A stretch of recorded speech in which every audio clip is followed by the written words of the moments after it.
Thank you so much, Mr. Chairman. Addressing the issue of rural broadband deployment, expansion, and funding is one of my top priorities as a member of Congress from Minnesota's 2nd District.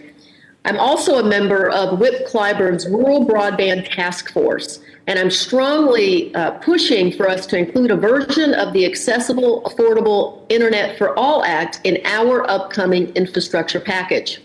The proposal would invest over $94 billion to build high-speed broadband infrastructure in unserved and underserved communities to close the digital divide and ensure Americans have internet connectivity to start businesses from anywhere, learn and work from home, access virtual health care, and stay, of course, connected to our loved ones.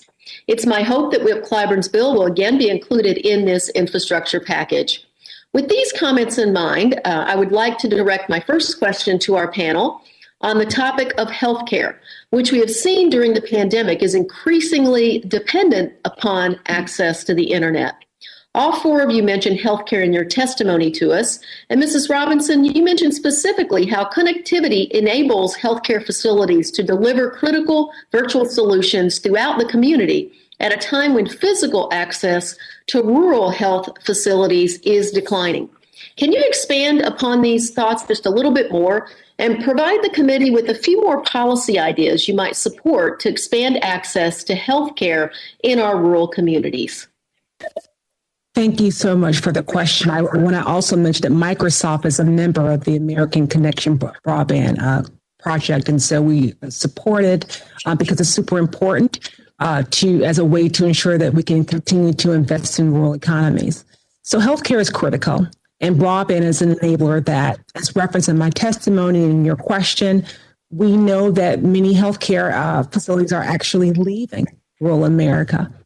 People should not be penalized or suffer because they happen to choose to live in a specific place and not have access to first class medical services. And so from our perspective, continuing to provide funding to enable use of telehealth applications is critical as the committee and policymakers think about how best to use and to amplify funding that's going towards deployment of broadband. Really thinking about innovations and applications in that space is critical to ensuring that we can continue to meet the healthcare needs of all citizens, including citizens living in rural areas.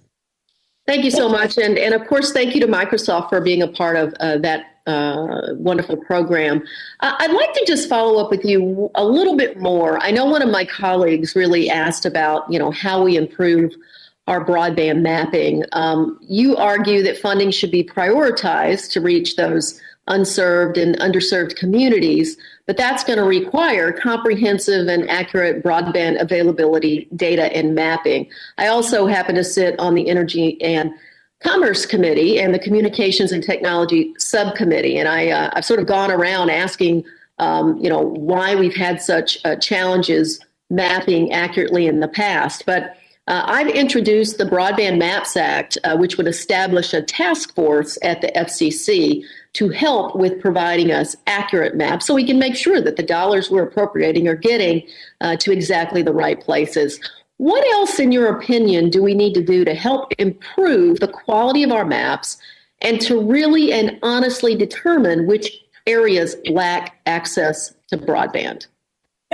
Thank you for the follow-up question. So continued implementation of the Broadband Data Act is important, and we support your act and anything else that's going to get us in the direction of getting more accuracy in these tools.